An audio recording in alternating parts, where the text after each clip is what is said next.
Hello, ladies and gents. It's Unny here, aka Penny, aka Penny, aka Chairman Pow, I think I have heard people say.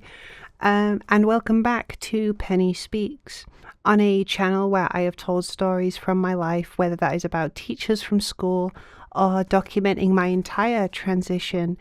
This is probably going to be the most personal video I've ever made. Late into 2025, I had a brief hiatus and then came back mentioning health issues, a few sporadic uploads here and there, and that was it. After a busy 2025 for this channel, it concluded on a sparse note, and the switch in temperament and production may seem quite unexpected. So, let's talk about those health issues I mentioned. This video is going to be talking about my journey with my eating disorder, specifically anorexia. It goes without saying this video will likely be triggering, as alongside my own journey, I'm going to be talking about online spaces surrounding EDs. So to those who have a history with disordered behaviour, please do not watch this. I will be back next week with a much less serious video. In the meantime, please take care of yourself, and I will see you again soon. To those of you still here, let's talk about how I lost myself for like 4 months. First, I need to go back to 2020. I was heading into college. I was pretty big and not to mention miserable, and in the height of my Tumblr phase. Now, I knew of Tumblr before. I had been a fan of YouTubers who had covered the site pretty extensively, like Strange Eon / Taya or Greg. Oh, Greg. When I was younger, so I wasn't entirely a newbie, but despite my knowledge and the great banning of 2018, there was still a side I wasn't familiar with. Pro Anna, a blog space where those with eating disorders go to vent and inadvertently glorify their own suffering. It's not only a matter of finding a place to vent about your disease, but in that venting, it's creating an environment in which the worst of the worst behaviour is entirely normalised. Because you have to understand, it's much harder to realise the reality of your actions when you are surrounded by those who act the same way.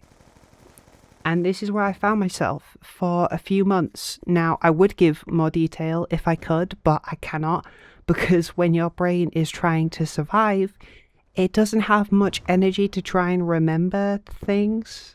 So while that area is foggy, I remember lockdown happening, and I remember spiraling into binge eating, which is its own version of disordered eating, and it came with very heavy effects. I pushed away a lot of my friends and became a bit of a recluse.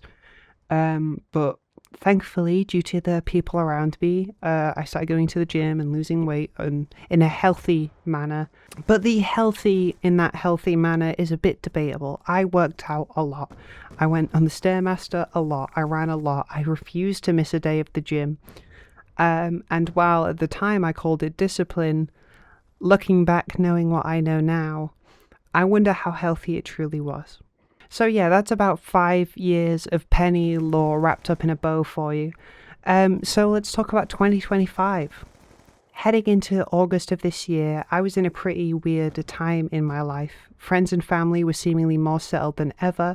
Some of them were moving away. Others were getting married, and it was hard to feel like I had a spot left.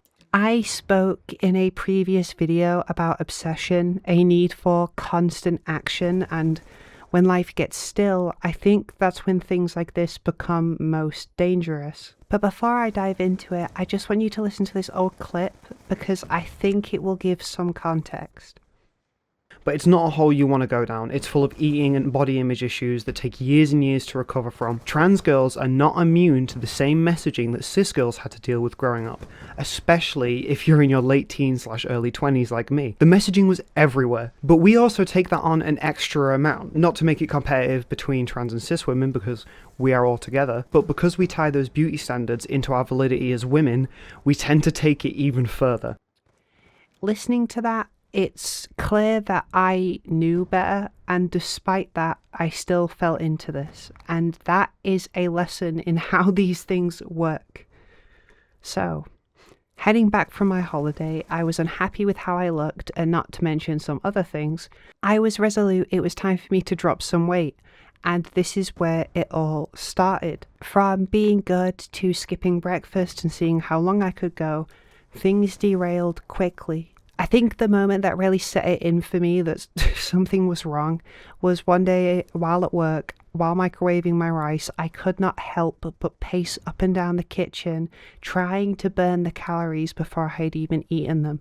And from there, it was utter free fall. I traded this channel for a spot on Twitter. There were many moments of fear. I almost passed out while driving. Moments of, finding myself on the floor, not knowing what happened. There was a fear at that time because I knew how serious things were getting, but I didn't believe I could do anything about it.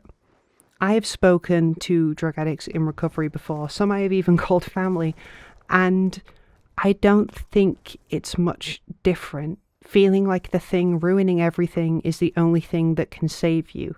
I will spare numbers because I know how unhelpful they are, but in a matter of 3 months, not only had I lost weight, I had lost myself, my channel, my mind, and at that point, what I thought was my future. It got to a point where I no longer felt present.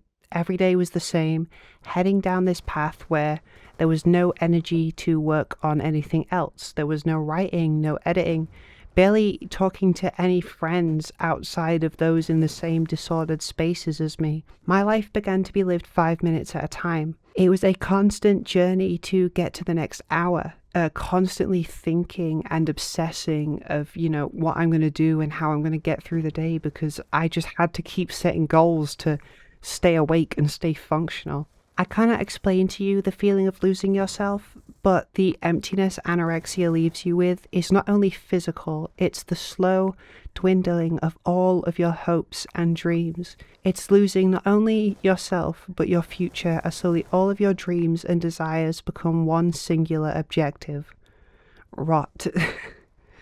I think if you look back at previous videos in which I mentioned this, you can sense an air of me believing I was somewhat past it, my struggles being history, but when it seems there is nothing left, you will be surprised at how the things you believed to be over will return, especially when they are rooted as deep as they were. I said before that I was a fan of this guy at a very young age, like 12 or 13ish, and this man has a lot to answer for, not only in his relationships and that whole mess, but with his audience.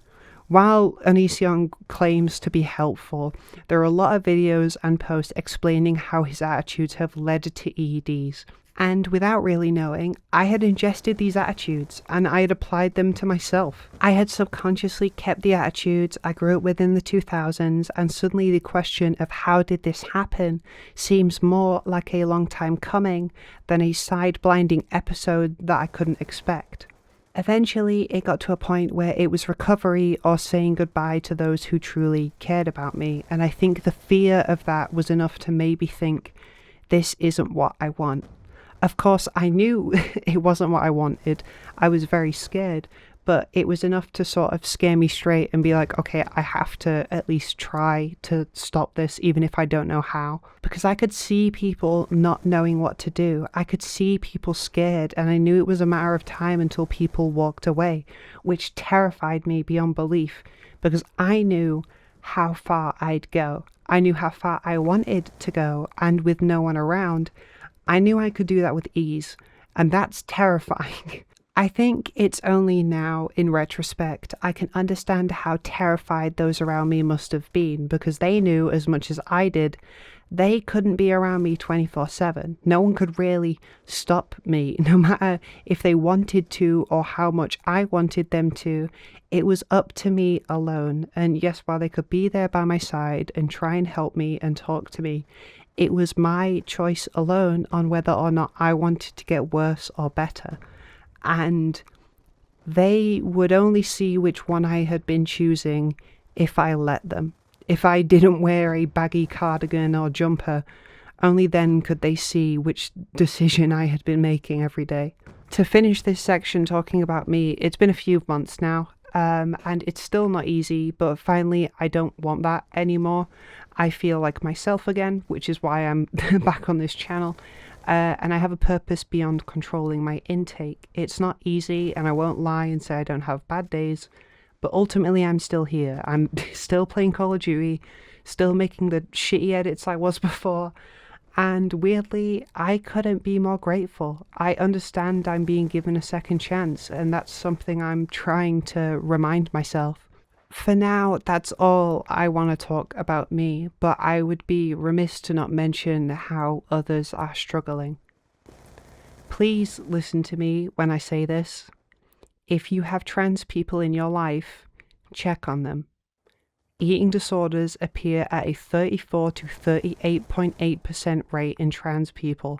That's 4 times more likely than a cis person. This is a disease that is killing us, and people aren't talking about it. People do not talk about EDs in the trans community, and I know how prevalent they are because I've seen it. I know the people I spoke to. I know how many of them were some form of gender non-conforming. It's a big issue, and it's something that we are not addressing as a community. And it makes sense, right? Because the dysphoria that comes with being trans, being in the wrong body, thinking your body doesn't fit what you want, can easily be turned to that space. But I promise you that's not the answer. You are not more or less of a woman or a man depending on your frame, and that is an idea that is based on beauty standards that can be traced back to racism, sexism, and fascism, which as a woman is not something you want to entertain, as you are playing into the same hands that ultimately want you gone. I promise you there are better ways to become the person that you want to be, because ultimately an ED will take away everything that makes you, you. There is no one way to be a woman. There is not one look that defines femininity. That is something that comes from you and no one else. And the one look that you are sold, that you are probably aspiring to if you're in that space, is one that is established by a system and a culture that does not like female autonomy. You do not want to play into that. Obviously, you know, if you're doing that, you probably know and don't care, but I would be remiss not to mention it. I've said remiss twice. That's like the new inherently. But to finish off, there are better ways of coping with stress, and there is more to you than your body, and I can promise you that. If you are struggling with disordered thoughts or are in an eating disorder, diagnosed or otherwise, please reach out to the people on screen. These will be linked in the description too. Beat specifically hosts anonymous chat rooms dedicated to helping specific eating disorders. So if you want to jump in, no one will know it's you. No one will know who you are. And they may be able to help. Please know you don't have to do this. You don't have to do it alone either. There are people out there that care about you, even if you don't care about yourself. Thank you for listening. If you have got this far, this is something that I wanted to talk about both on a personal level, but just also as a trans woman. It's something that, you know, after experiencing it, I'm seeing how common it is, and I'm seeing how common the behaviors are, and no one's talking about it. I haven't seen any like big trans influencers talk about this, and it's such a prevalent issue that it kind of surprises me. But anyway, my name is Penny. I'm still here, thankfully. So pull over if you get tired. Call me back. Please take care of yourself. And bye.